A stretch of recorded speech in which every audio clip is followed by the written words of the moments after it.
Good morning.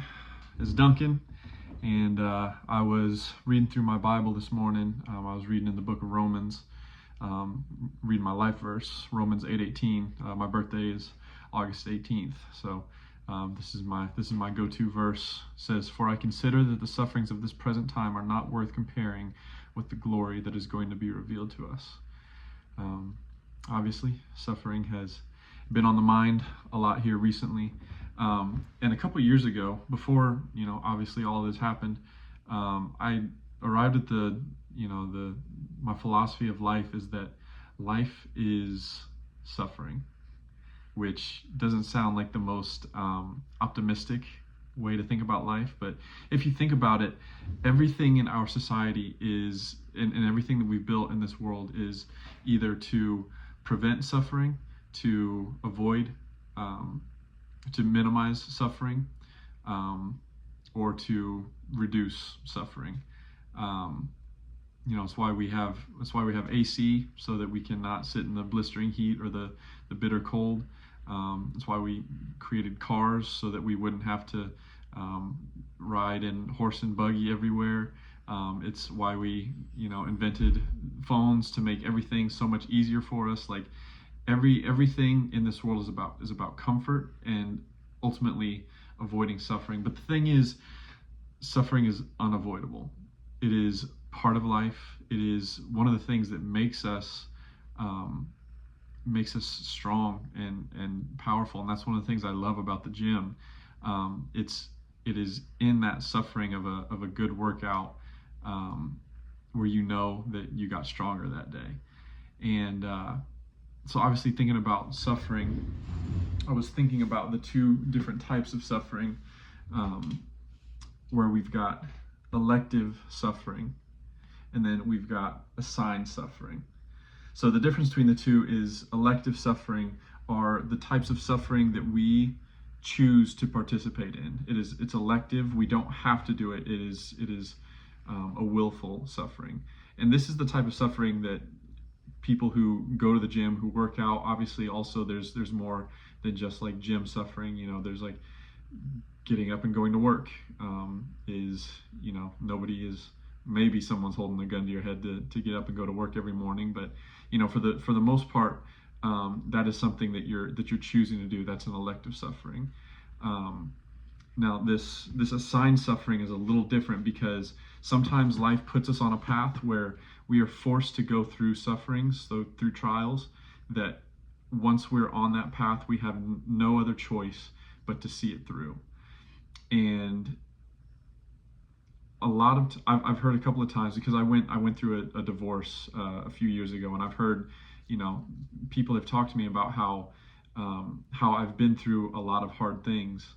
And if I'm being honest with you, going through the divorce, yes, it was hard, but it was assigned suffering. And the thing about assigned suffering is it happens to you whether you want it to or not. You just kind of have to put your head down and get to the other side of it. You just endure it. And that it doesn't change the fact that it's hard, but it's a different kind of hard, because with elective suffering, and that's why I love running so much, is that the moment you get out there, your brain is screaming at you, trying to get you to quit. You don't want to be there. You would rather just stop. You'd catch your breath. You can go have a drink of water. You can cool down, but you are forcing yourself to stay. You're forcing yourself to push through that. You're finding your breaking point of, where can I tap out? And that's the benefit of elective suffering, is you have the choice to quit whenever you want. And that's my argument, is that's why elective suffering is harder than assigned suffering, because the choice, the opportunity to quit whenever it gets hard is so easy to take. There's something called the law of least resistance, where in nature, and we're part of nature, where we will pursue the thing that gives us the least amount of resistance, and elective suffering is actively working against that. So we're going towards resistance, we're going towards pain, discomfort, suffering. That goes against our biological urge.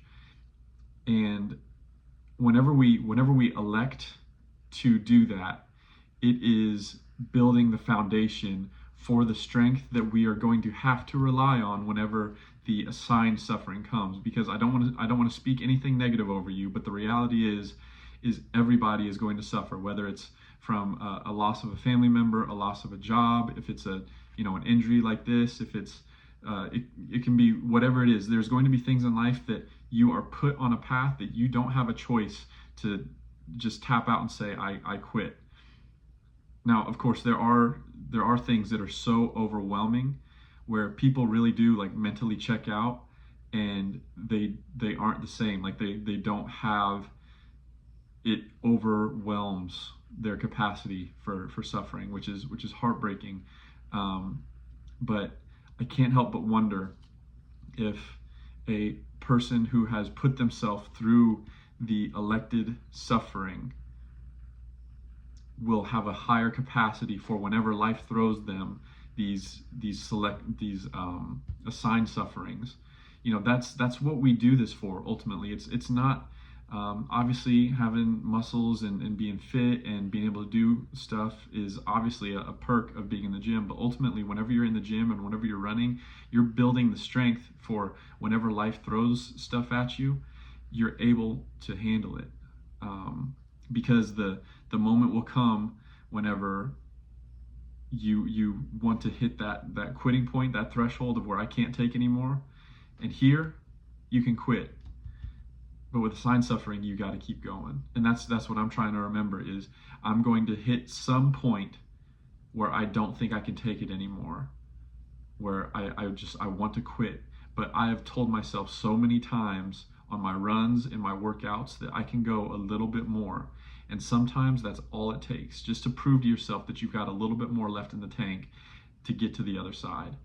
And I think that Jesus is one of the best examples of that, because in Luke, he goes through this moment where he is having this moment of elected suffering.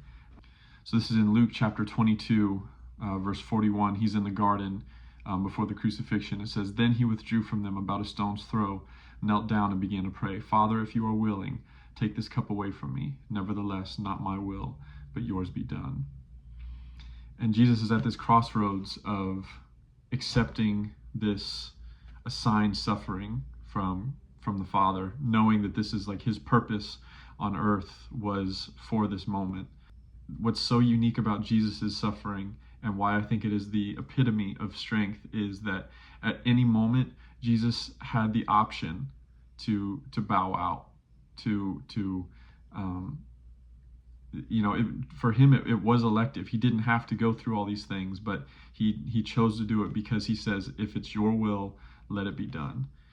And that is the obedience that I want to step into any suffering that I'm placed in, because it's in that suffering that we find our strength.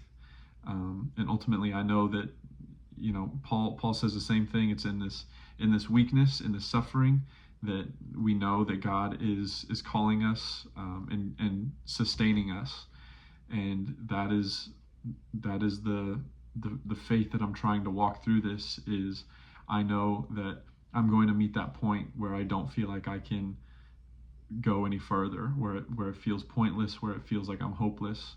But that's what we choose to suffer for, is so that we get to that moment and say, no, I can do this. I've got more in the tank. I just need to make it one more day. I need to make it one more hour. I need to make it one more week. And that's how we get through these assigned sufferings, because sufferings never last. We get to the other side and we can look back and say, we did that. We did that hard thing.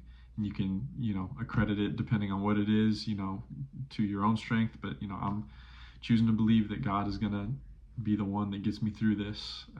Because if it were up to me, I wouldn't choose this.